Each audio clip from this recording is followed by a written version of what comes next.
minha pesquisa de doutorado, eu perguntei para as pessoas brancas, o que é ser branco para você? Todas as respostas tinham algum aspecto de superioridade.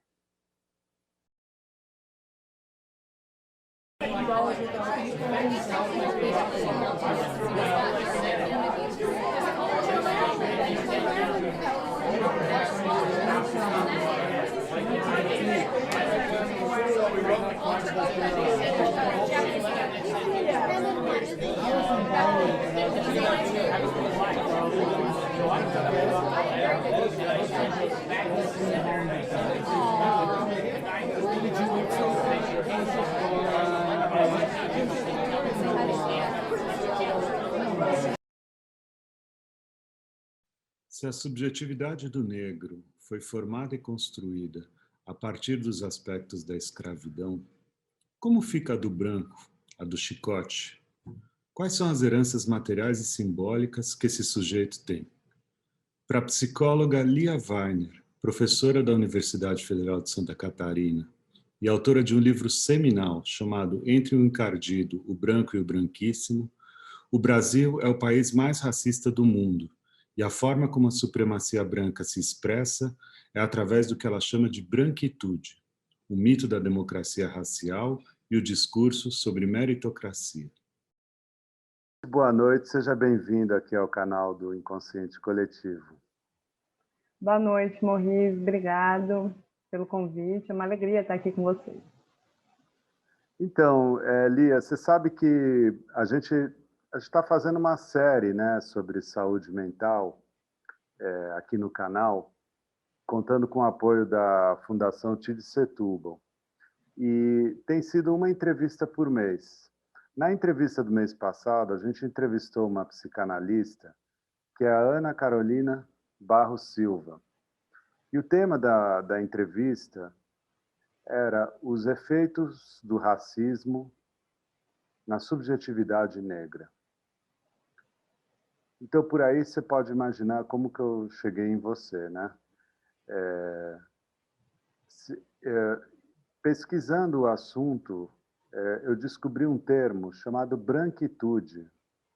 Branquitude. E esse termo ele é atribuído a uma tese de doutorado que você apresentou e se transformou num livro. Então, eu queria começar conversando com você sobre a branquitude, justamente. E quais são os efeitos sobre a subjetividade branca, né? Obrigado, Morris, pela pergunta. Quem primeiramente traz para o Brasil, acho que tem aí, né, uns primeiros estudos, que é a psicóloga Maria Aparecida Bento, né, ela vai pensar a branquitude, e aí é muito importante, por que eu digo dela? Porque ela tem uma pergunta. Ela começa a trabalhar os textos do Florestan Fernandes, que é né, super importante para pensar a integração do negro e como na sociedade de classes.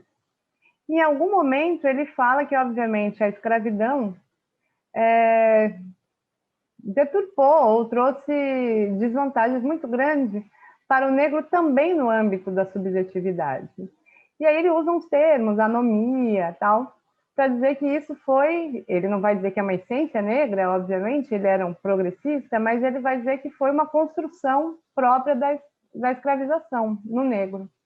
E aí ela faz a pergunta, bom, se a subjetividade do negro foi, né, formada e construída, né, como esses aspectos da escravidão, e a do branco? E é a pergunta assim, e quem estava com o chicote na mão, né? Porque a gente vai pensar, bom, aquele que foi chicoteado tem traumas horrorosos e etc e tal. E aquele que estava com o chicote na mão? Quais são as heranças materiais e simbólicas, né, que esse sujeito tem ao ser herdeiro ou diretamente, né, dos benefícios materiais da escravização, ou simbolicamente por quê? Né?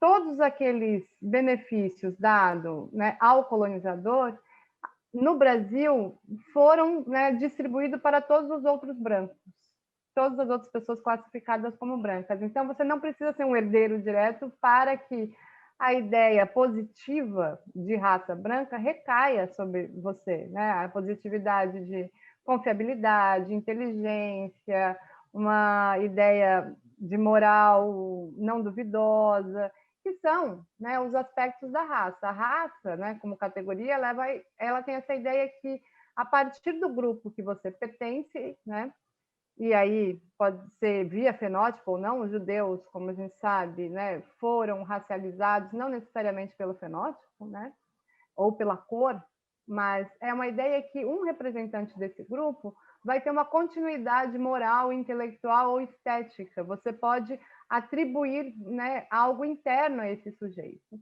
E o que é atribuído ao sujeito branco nessa ideia de raça? Uma ideia de superioridade moral, superioridade estética, superioridade intelectual.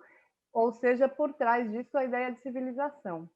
Isso vai produzindo subjetividade no sujeito, né? E isso produz uma subjetividade que o Frantz Fanon vai chamar de um ideal de superioridade em relação aos outros grupos racializados. Assim como tem aspectos negativos para, né, a população negra, tem aspectos que são de vantagens, né, e benefícios que são distribuídos aos brancos, né, benefícios materiais e simbólicos.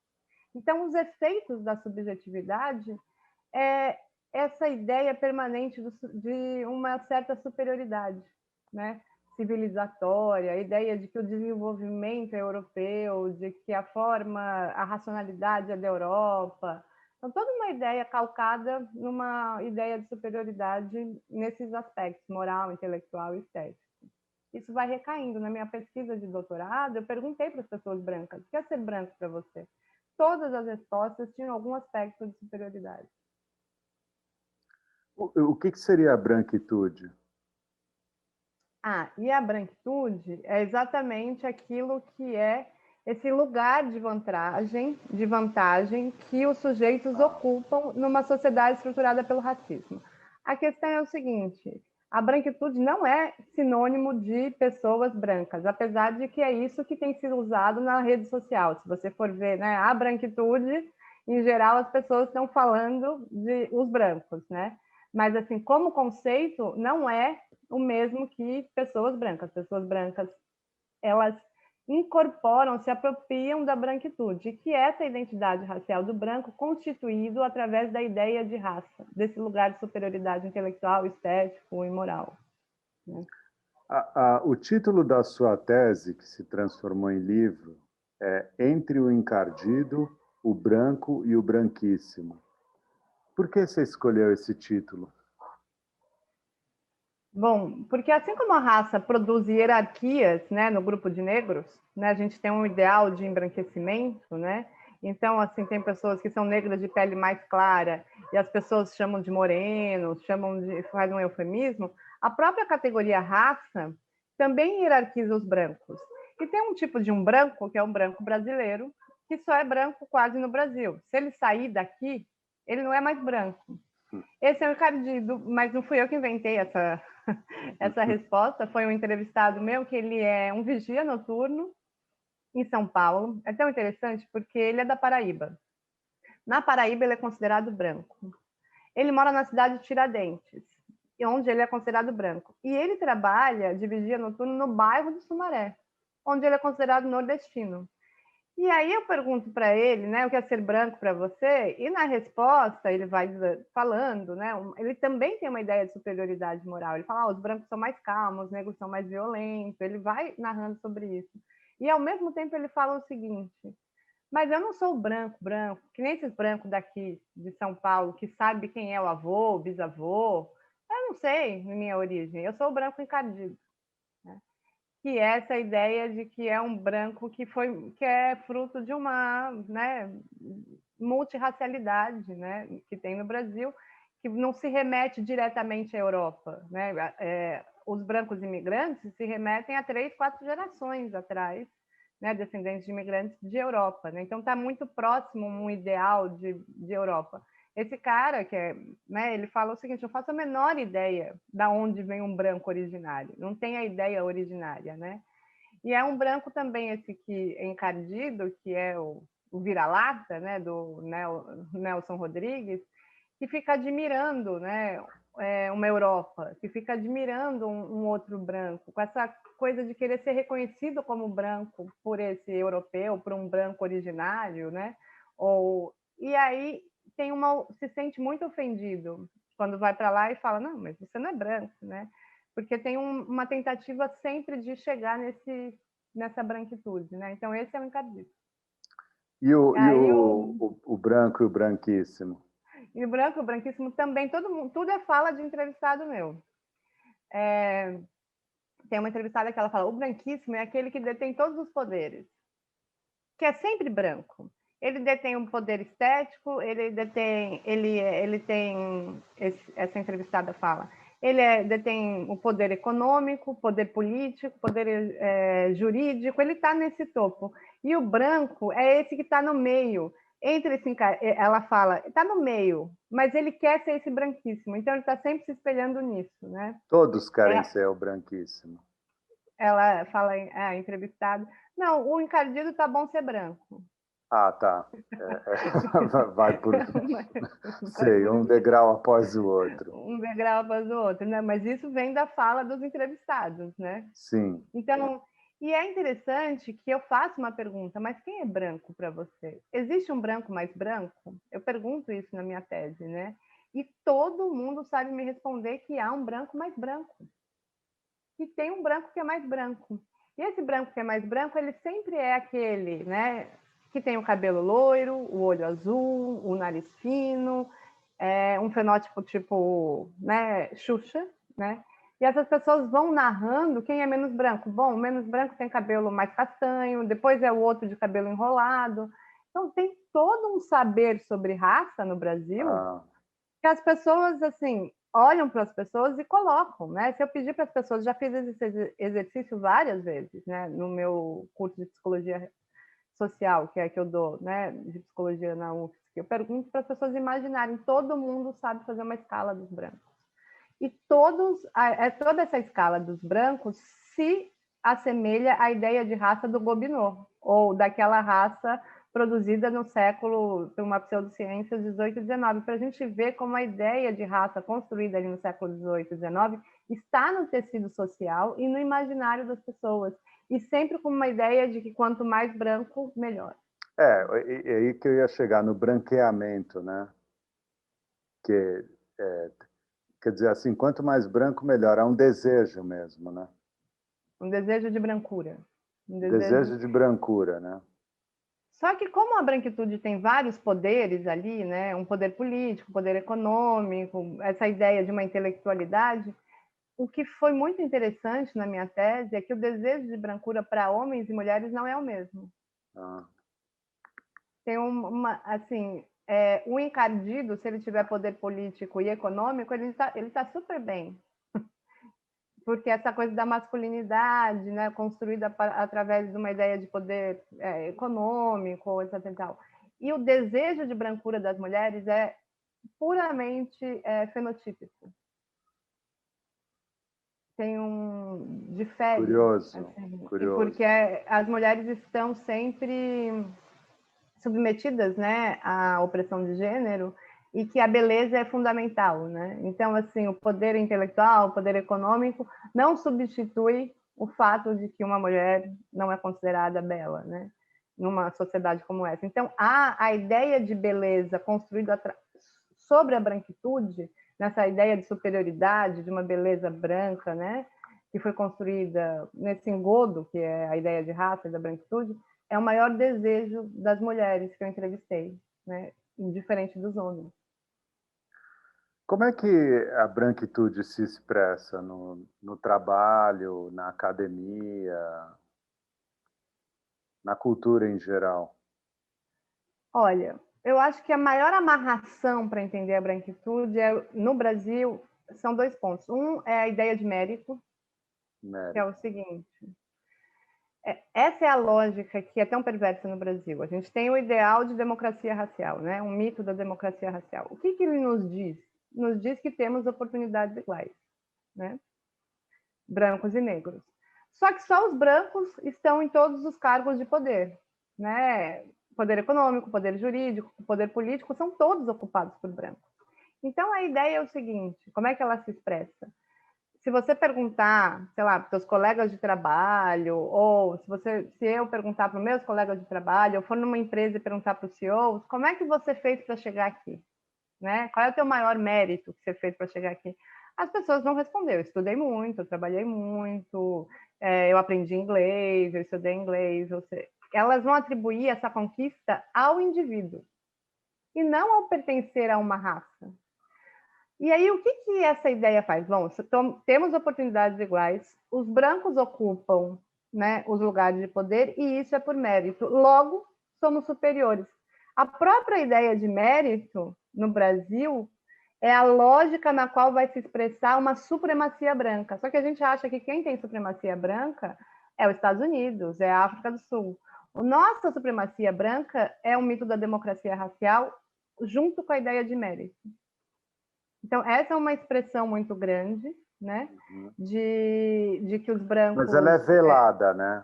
Ela é velada. Nos Estados Unidos, ela é fenotípica, né?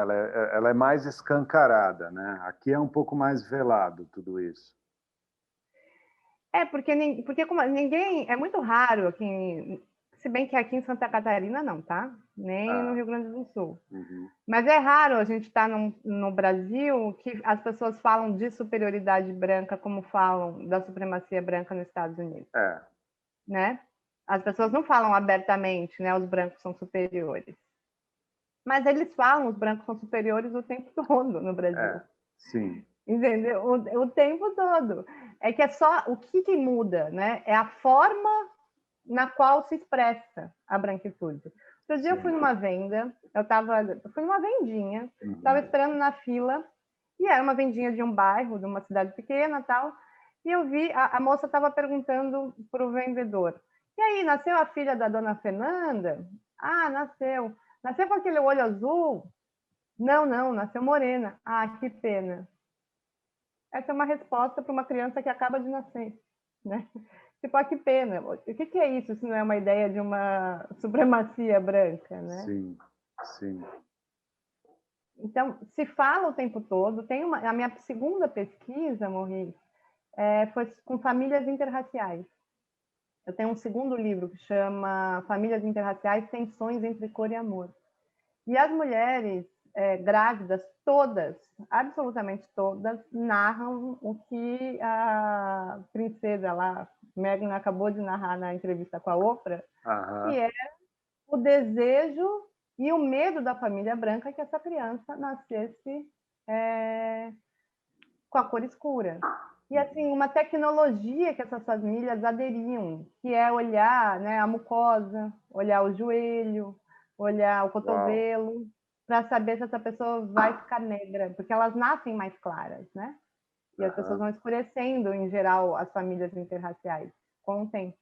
Então, há toda uma tecnologia, e tecnologias de uma violência atroz, né, que é pregador, assim, umas 5 mulheres me narraram que a família colocou o pregador no nariz para a cartilagem ficar fina quando era pequena.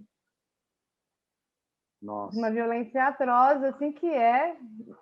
Se a gente for pensar profundamente, porque está tão arraigado no nosso imaginário, né? Por que se quer uma criança branca quando nasce? Por que se quer uma criança mais clara? O que tem atrás desse desejo, né? Embranquecer. Essa é a resposta óbvia. Mas por que se precisa embranquecer? Porque vai se dar melhor. Porque vai se dar melhor. Mas vai se dar melhor por quê? Porque a ideia de civilização, a ideia de beleza, a ideia de inteligência vai estar naquele corpo, né? Sim. Sim. Então, é muito grave se a gente for pensar como essa própria ideia de raça construída, ela vai se aprimorando. E tem outra coisa que eu acho que é o mais grave, porque isso é uma posição bastante passiva, né, Morrisa? Se a gente nasce branco, a gente não tem culpa de nascer branco, né? Então, é uma posição passiva nesse sentido de que recai sobre qualquer pessoa branca que nasce esses privilégios e essa vantagem. Pensa uma criancinha branca nascendo num hospital com olho azul. vai cair, vai chegar lá, nossa, que criança linda, nossa, nasceu de olho azul, mensagem no WhatsApp, o filho do João nasceu com olho azul, olha que olho lindo. Isso, assim, a criança acabou de nascer, ela não tem culpa, ela recebeu isso, ela herdou do mundo. Até aí é uma posição bastante passiva. O problema sério da branquitude é que recebe essa vantagem estrutural e distribui entre os seus, que é o que a Maria Aparecida Bento vai chamar de pactos narcísicos entre os brancos, que é como se expressa a branquitude. O que seria distribuir entre os seus? Bom, você vai indicar um cargo de lugar de trabalho, você indica um colega branco. Você é um publicitário que você precisa colocar uma mulher bonita para fazer a propaganda da cerveja. Você ouviu desde pequenininho, que olho azul lindo. Aí você vai lá e escolhe uma mulher de olho azul. Você ganhou esse lugar de vantagem, benefício simbólico, e está distribuindo apenas entre os seus. Então, ele vira um círculo vicioso, né? O que precisa é quebrar a distribuição de benefícios que os brancos recebem e distribuem entre o próprio grupo, né? Você acha, voltando a esse tema da supremacia branca, a moda brasileira, você acha que ela é mais preponderante do que a americana, do que a sul-africana, né? Eu acho que ela qualitativamente é diferente. Então, assim, ela tem uma qualidade muito diferente. Porque a gente tem, por exemplo, um racismo de intimidade.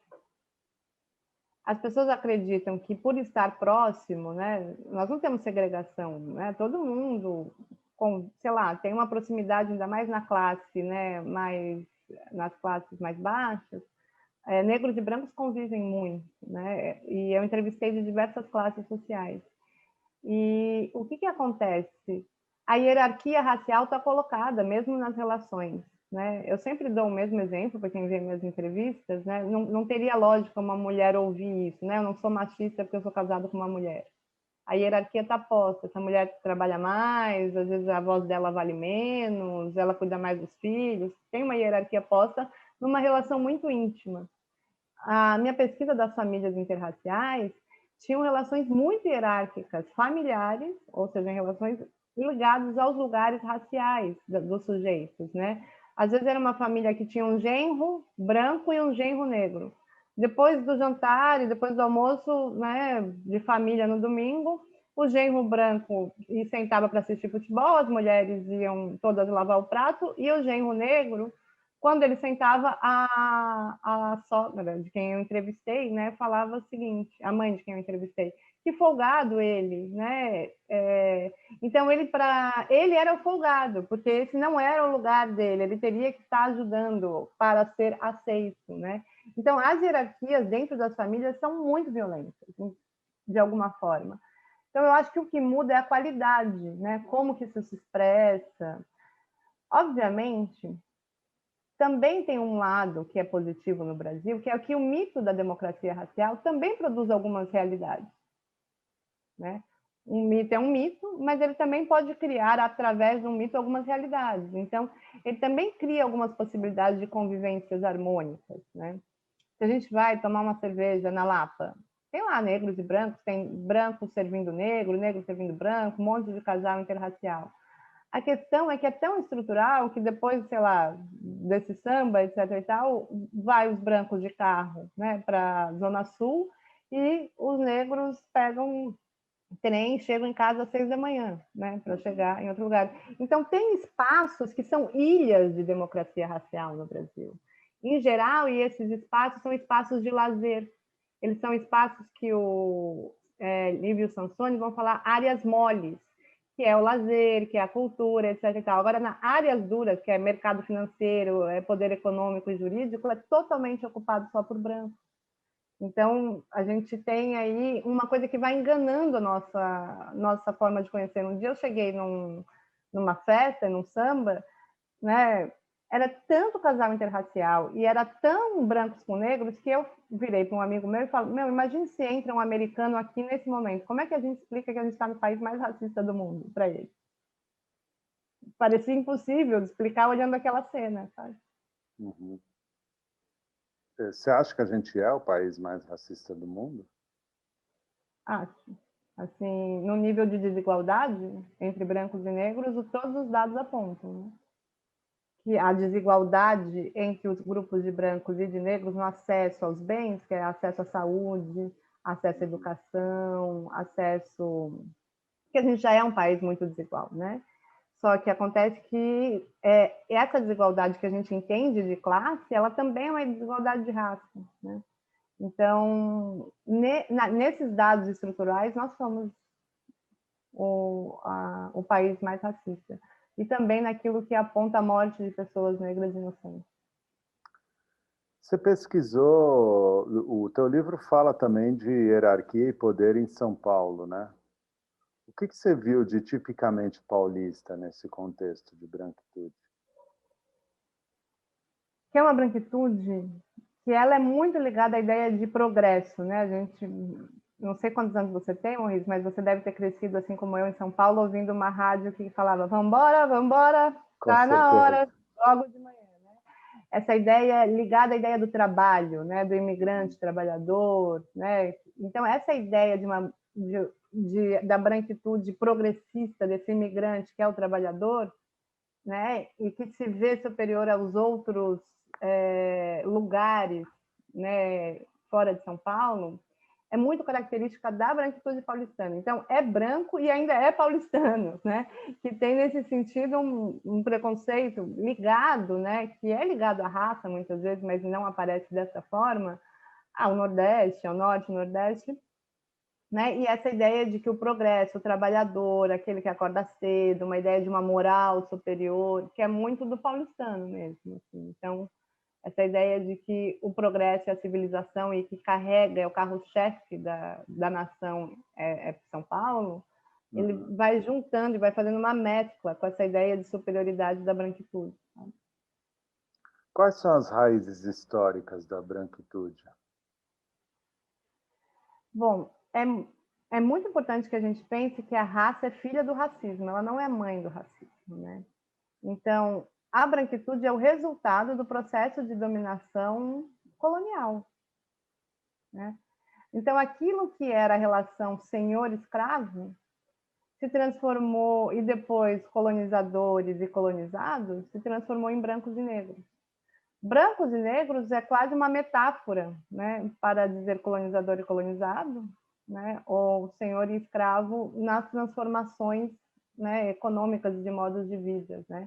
Então, o significado de ser branco está muito ligado ao significado do que era tanto o senhor quanto era o colonizador neste período histórico, e se agrega a ideia de branco. Então, a branquitude é o resultado, né, do processo de dominação colonial, a partir da ideia de raça do século XIX, porque essa ideia de raça ela justifica a dominação. Por isso que ela é filha do racismo, ela não é a mãe do racismo. Raça Primeiro, é uma invenção? Raça é uma invenção, cientificamente falando? A maior das invenções. Ela é completamente uma ficção, né? Não existe nada genético que prove que, por exemplo, uma pessoa branca se pareça geneticamente mais com uma pessoa branca do que, por exemplo, com uma pessoa indígena, né, ou com uma pessoa negra. Assim, as semelhanças internas não são maiores do que as semelhanças daquilo que é externo, que a gente aprendeu a lidar. Então, raça é um construto geopolítico, porque ele se coincide exatamente com as conquistas, os orientais, América Indígena e África, né? Então, ele se coincide com a conquista desses outros povos que foram classificados racialmente como orientais, né? Os indígenas e os negros. Então, a raça como categoria, ela é só uma forma de dar significado às relações de poder que se iniciaram através do processo de colonização. Ele é um resultado geopolítico, a raça. O que é totalmente diferente de etnia, né? Completamente. Agora, você tem um dos capítulos da sua tese, você trata da fragilidade branca. Você podia falar um pouco sobre isso? Então, esse termo não é muito meu, eu falo pouco da fragilidade branca, eu falo muito do medo branco que está ligado à fragilidade, né? Que essa ideia de fragilidade é da Robin DiAngelo, e eu, na verdade, uso a ideia de medo branco através da ideia de que é uma apropriação, né? Eu falo do medo branco no século XXI e é uma apropriação do texto da Célia Marinha de Azevedo, que ela vai falar do medo branco no pós-abolição. Havia um medo desse país se tornar negro. Nós éramos o quê? 4 milhões de descendentes de africanos, 750 mil, algo parecido, descendentes de portugueses. Era um país negro. E que tinha tido revoltas, etc. E tal. Então tinha um medo da haitianização de toda a América Latina, que é esse medo de perder o lugar de poder. E no século XXI, essa fragilidade, esse medo branco, vai aparecendo na discussão de cotas, vai aparecendo numa revolta à autodeterminação das populações negras. Então, o medo branco aparece toda vez em que o negro se autodetermina o seu próprio caminho. E isso aparece de várias formas, né? Tipo, eu não concordo com o movimento negro. Ué, o movimento é negro, eles têm autodeterminações, eles que se resolvam qual é o caminho. O que você tem que... Essa ideia de que tem que dominar e que tem que direcionar o que vai, da forma que vai, que sempre esteve na mão dos brancos, quando se perde minimamente isso, vem uma reação muito violenta, que é o que eu vou chamar de medo branco, né? Da perda desses lugares de privilégios e de vantagem, porque perdeu o engodo, né? A branquitude é um engodo, ela não tem nada de superioridade, a não ser a dominação, né? Que não é superioridade, é um processo violento de dominação de outros povos. Então, é como se, quando os negros, né, têm oportunidades, eles alcançassem as mesmas mulheres, os mesmos lugares que os brancos, ficasse escancarado que não há superioridade, só a desigualdade. Você fala também de uma invisibilidade, né? Da invisibilidade do branco, né? Com relação à questão racista, né? É como se a gente não dissesse respeito ao branco a questão racista, né? E, na verdade, é que o branco, a ideia de raça para o branco, e é muito ambíguo isso, eu vou explicar por quê, ela é invisível ao próprio branco. Como é que isso acontece, né? A branquitude também tem uma outra forma de se expressar, que eu falei rapidamente, mas é a ideia de que todo branco é um indivíduo. Os grupos racializados são sempre chamados para falar por todos. Então as pessoas perguntam: você, como negro, o que você acha do Obama? Né? Mas ninguém pergunta: você, como branco, o que você acha do Bolsonaro? Ou as pessoas perguntam para as pessoas negras, dando o exemplo do BBB que aconteceu agora, e falam: nossa, que vergonha para os negros, para os movimentos negros, os negros estão se matando. Os brancos sempre tiveram no Big Brother se matando e ninguém fala: nossa, os brancos estão se matando. Ou seja, essa invisibilidade é a invisibilidade da raça. A ideia de que quem tem raça é o negro, que quem tem raça é o indígena, quem tem etnia é o negro, quem tem etnia é o indígena, né? E o branco ele fosse ou indivíduo ou representante de ser humano. Então, essa ideia de que a raça, quem tem raça é o outro, não o branco. É isso que eu vou chamar dessa invisibilidade. Só que ela é também, pensar na invisibilidade, é também pautar no próprio branco, porque ela só é invisível para os brancos, né? Porque os negros e os indígenas estão falando aí há 500 anos, o homem branco, eles não têm um poder político-econômico do que eles pensam sobre os brancos está no tecido social, né? Construído. Como um branco pode agir de uma maneira coerente e não racista?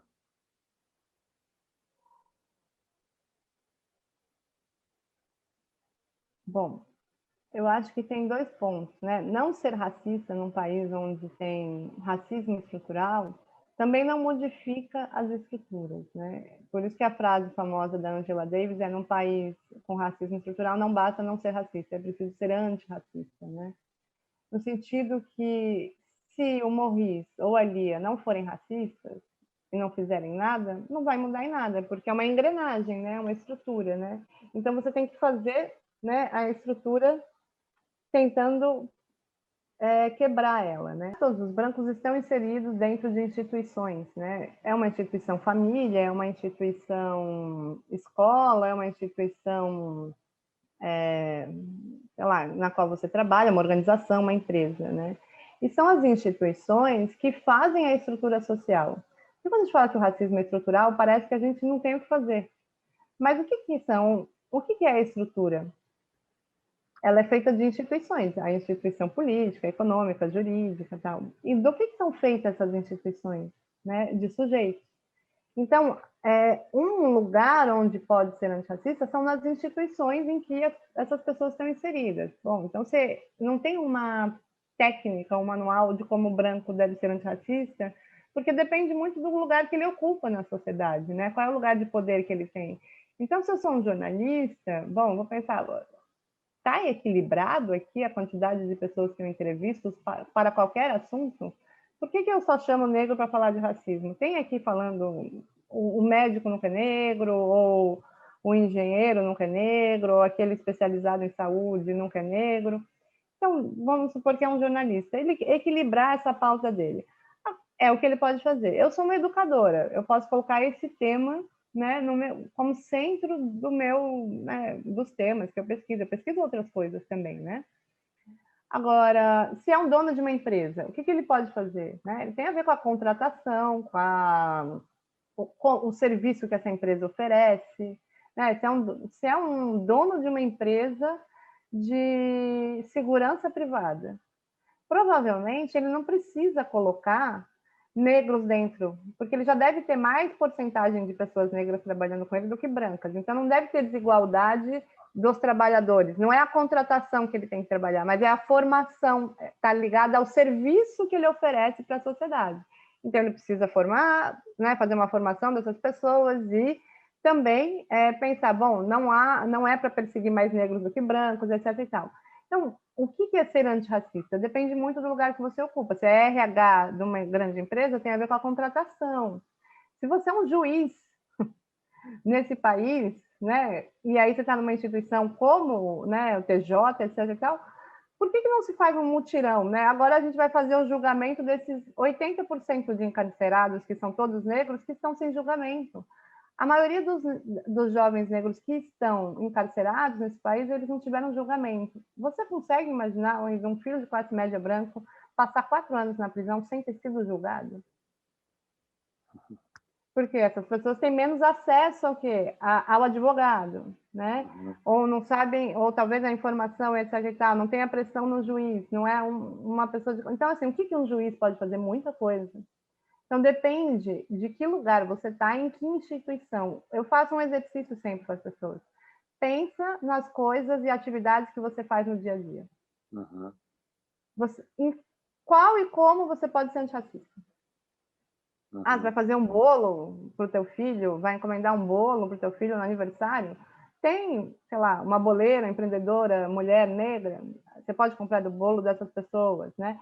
Então, são tantas coisas que você pode ser o antirracista, porque o antirracismo ele não é uma consciência, né? Não é um on e off. Ele tem a ver com práticas cotidianas dentro das instituições e rupturas com isso, né? Uhum. Teria uma... Quando a gente fala, você já ouviu falar, obviamente já deve ter chegado em você esse tipo de questão, né? O preconceito social e o preconceito racial. Claro.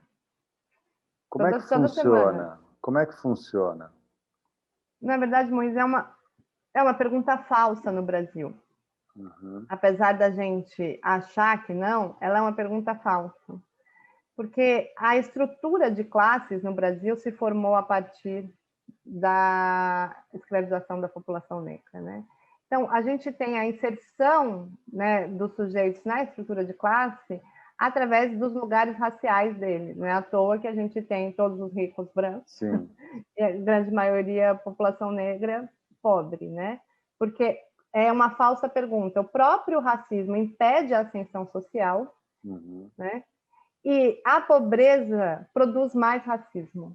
Então, a classe informa a raça informa a classe, e se a gente chegar a isso, né, como que isso aconteceu no pós-abolição, é muito importante a gente pensar que os lugares de trabalho para esses imigrantes que vão chegando para embranquecer a nação, os postos de trabalho na industrialização foram feitos para os brancos ocuparem, para esses imigrantes ocuparem. E aí tem uma coisa que é muito histórico. O dinheiro da população branca, o trabalho da população branca, gerou dinheiro para o próprio branco.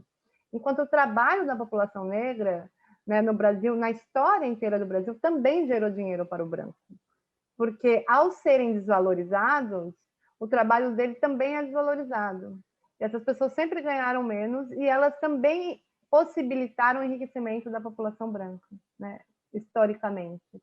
O Carlos Rosenbaum, ele vai dizer que ele tem um livro maravilhoso, que é Desigualdades Raciais no Brasil, ele vai dizer que a brancura da pele é uma posse. Assim como a gente tem uma casa, a gente tem um carro, a própria brancura é uma posse que faz que a gente consiga ter um trânsito na estrutura de classe, né? Então, é muito difícil você pensar raça no Brasil sem pensar classe, e pensar classe sem pensar raça. Né? Mas tem branco pobre? Qual que é o Sim. lugar do branco pobre nesse debate? Então, o branco pobre não perde a humanidade. E é isso algo muito crucial no racismo, que é perder o lugar de humanidade, né?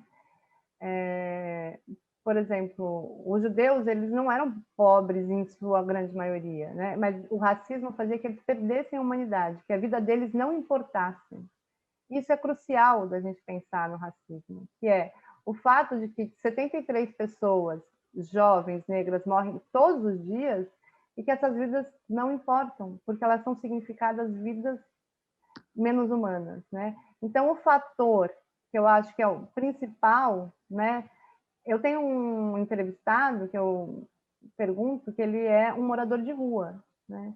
E eu pergunto, quer ser branco para você? Porque eu tinha uma curiosidade, se na extrema pobreza, naquela vida horrorosa, a brancura podia ser alguma coisa Alguma positiva. posse, né? Alguma Sim. posse. Ele falava, eu posso sempre entrar no shopping para cagar, os meus colegas não. Ou seja, na extrema pobreza, a humanidade dele não estava sendo questionada. Né? A gente tem a história, não sei se acompanhou, faz muito tempo, faz uns 10 anos atrás, que tinha um morador de rua de Curitiba, o mendigo gato, que chamavam, que quando descobriram que era um morador de rua branco, de olho azul, azulzíssimo, branquíssimo no fenótipo, né? No fenótipo. Alguém compartilhou nas redes sociais, na época, no Facebook, não sei se era Orkut, e falou, esse eu levava para casa. Em menos de uma hora, tinha, tipo, 60 mil compartilhamentos. E esse cara realmente foi levado para casa por uma mulher. Que, né, ajudou ele a sair das drogas, ele virou modelo, casou, teve filho. Você consegue imaginar a mesma cena com um morador de rua negro? Ele está num lugar que, como se estivesse no lugar da naturalização. Como é que quer dizer assim, o IBGE tem alguma classificação específica? Quando que você passa a ser considerado branco nesse processo de branqueamento? Então, o Brasil é via fenótipo, né? É bem complexo, porque nos Estados Unidos é a origem, é a sua origem que conta, né? Então, lá, o que é chamado de preconceito de origem, né? Racismo ligado à origem nos Estados Unidos. E aqui a gente tem aquilo que é nomeado como preconceito de marca. Se o teu corpo apresenta marcas que a gente acha que é de descendente de europeu, mesmo que você tenha 3 avós negros, e as marcas fenotípicas sejam brancas, você é branco. Se as marcas fenotípicas, né, são daquelas que você reconhece que há população africana ou indígena, você é pardo ou preto, que é a categoria negro, né? Então, depende das marcas que você apresenta no corpo.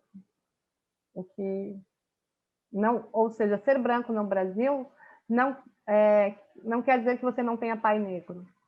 Assim como ser negro no Brasil não quer dizer que você não tenha mãe branca. Né? Não é a tua origem que importa, é o teu fenótipo. Voltando ao BBB, você não achou um pouco assim, um pouco impressionante, né? A Carol Conká ter sido tão votada tão maciçamente, né? Para sair do programa, né? Foi 99, alguma coisa por cento. Que consenso é esse? Um negro não se tem a chance de poder errar, né? Eu não estou dizendo que foi o comportamento dela é adequado ou não adequado, eu não estou colocando isso em questão, né? Mas a gente já teve pessoas brancas muito violentas, né? Também no Big Brother. Esse consenso não é tão colocado dessa forma, né? Uhum.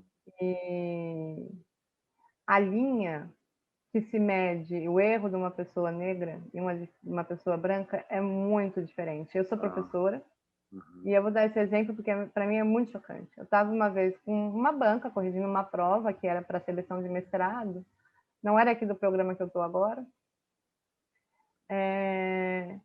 e era uma pessoa branca, todo mundo sabia que era branca, e a prova tinha muito erro de português. E aí, mas era uma prova muito bem escrita, no sentido de argumentação, de lógica e tal.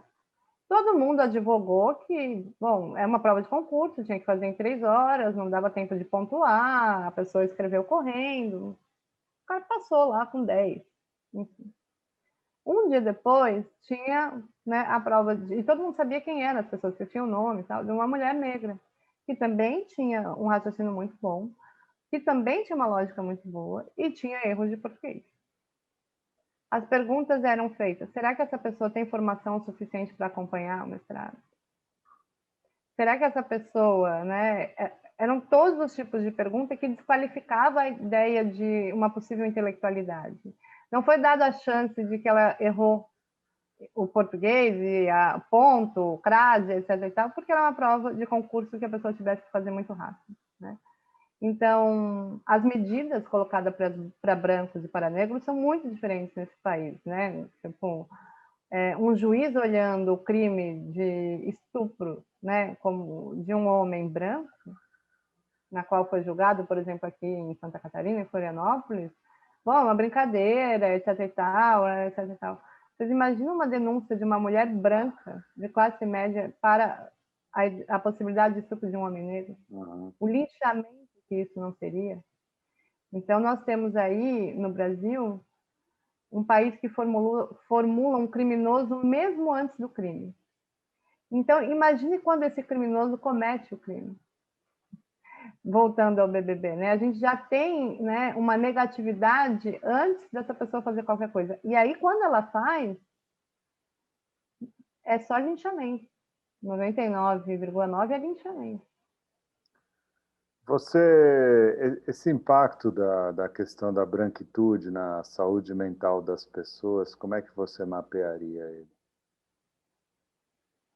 O que eu mapearia para o branco? O impacto é que você pode ser um medíocre, sendo um branco, sem grandes consequências, entendeu? Na verdade, é um impacto que a gente falaria de vantagens, né? Porque a gente sempre vê o impacto, né, na subjetividade naquilo que é o trauma, naquilo que é a violência, né? Agora, o impacto do privilégio é muito pouco comentado, né, num país como o nosso. Porque é exatamente isso a branquitude. O impacto do privilégio é sempre visto como mérito do próprio sujeito. Mesmo que a gente chegue numa empresa e ela esteja totalmente ocupada por homens brancos medíocres, no sentido de medianos. Li, eu já estou aqui caminhando para a reta final da nossa conversa. Você gostaria de falar alguma coisa sobre o contexto da pandemia nessa questão toda? Ela só piorou as coisas? Eu acho muito chocante, né, pensar na pandemia. É muito chocante, porque arrasta essa categoria sociológica, e quando a gente pensa no racismo estrutural, que vai definindo, né, o acesso à cultura, o acesso à educação, o acesso à saúde, né, o acesso aos bens, e isso vai definindo. Então, quando acontece uma tragédia, como, né, o coronavírus, e a gente tem um resultado que eu acho que eu vi, né, que 75% das pessoas que estão morrendo são negras, ou um pouco mais, nessa tragédia. O vírus não escolhe cor, né? O que acontece? Essas pessoas são as que menos podem ficar em isolamento, que têm que sair para trabalhar, moram mais em ambientes aglomerados e periferias, em que dividem mais quartos, os pais saem para trabalhar. Então, essa população tem menos acesso, né, ao diagnóstico, ao teste. Quando chegam no hospital já estão mais próximos de morrer, exatamente por causa disso. Ela escancara, né, a diferença. Enquanto você pode ver, tem aquele canal, acho que no Instagram, que chama Brasil Fede a Covid, que vai mostrando as festas que foram tendo no final do ano, assim. 80%, 90% de pessoas em Trancoso e etc e tal, brancas, né? Então, a pandemia, ela escancarou a desigualdade de quem pode estar na escola, quem não está na escola, né? Ela escancarou de um modo que eu não sei quais serão os resultados disso a longo prazo, né? Se a gente for pensar em escola, são 2 anos de diferença, né? As pessoas da escola pública são 2 anos sem ir à escola. Sim. Enfim, e não tem o acesso à internet, etc. e tal. Então, escancara demais a desigualdade, né, na pandemia. Lia, qual que é o teu lugar de fala?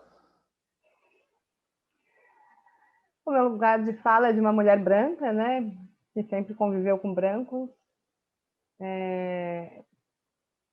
e que denuncia exatamente o privilégio contido, né, e que eu acho que, ao ser uma pessoa branca, que entrevistou brancos e que teve, né, esse lugar, e ao conviver com muitas pessoas negras, que é o meu caso, né, por causa do trabalho, etc. e tal, fica muito mais escancarado, né, qual é o privilégio branco, porque é assim, são 2 mundos. Se eu começar a falar assim, bom, um dia eu chego para visitar uma amiga minha que mora em São Paulo, num prédio no Oscar Freire. Eu cheguei lá, abri, só que eu entrei no prédio errado, morri. Eu entrei no prédio errado. Aí eu toquei a campainha, falei, vou visitar a Silvana. Tá. Aí o cara abriu a porta, eu entrei no elevador, cheguei no 10º andar, era o prédio do lado do outro, e não era o prédio. Entendeu? Aí, exatamente um dia depois, eu fui num lugar com um amigo negro. Estava chovendo, eu toquei o interfone, e também era ali pelo jardim. O cara deixou a gente tomando chuva, tinha aquelas 2 portas, não é nem que ele deixou a gente entrar no meio, interfonou, etc, etc, etc. Então, assim, quando você é branca e convive muito com pessoas negras, fica muito mais escancarado. Porque quando você está sozinha é um tipo de tratamento, e quando você está acompanhado com as pessoas negras é um tratamento totalmente desigual. Então, eu acho que eu consigo ver muito facilmente o privilégio, assim, dado, assim, tipo, fui uma vez para o Rio de Janeiro de carro, viajando, a polícia não me parou. Fui uma vez com 3 colegas negros, a polícia parou 6 vezes. E eu podia ter sido raptada 6 vezes, de São Paulo ao Rio. Então, a vida é outra. Existem 2 mundos, 2 vidas diferenciamente. Mas o meu lugar de fala é daquela que é branca, consegue ver o lugar dos brancos e que fala com brancos, né? A minha tentativa não é ocupar lugar de movimento negro, nada disso. É uma branca que fala com branco, né? Em geral, eu falo muito com branco sobre privilégio branco. Você é otimista com relação a ela? Você tem esperança? Eu acho que a gente está, nas relações raciais no Brasil, em um momento de muita mudança. Há 10 anos atrás, quando eu estudava isso, eu era uma alienígena completa, assim, tipo, mais de 10, 15, né? Eu estudava branquitude, as pessoas olhavam para mim e falavam, mas o que é isso? Hoje esse, né, conceito está aí, roda aí e tal. Mas você vê também a quantidade de pessoas negras que hoje tem coletivos negros com uma identidade positivada, com orgulho racial, né, que não estão sobre os efeitos do embranquecimento tão fortemente como há 10 anos atrás. E é isso que traz uma reação tão forte também dos brancos. Mas essas pessoas estão na universidade, estão se formando, estão pautando o debate, e elas não vão voltar. Né? Assim como as mulheres não vão voltar para a cozinha, essas pessoas não vão voltar para a metáfora, né? Para a senzala.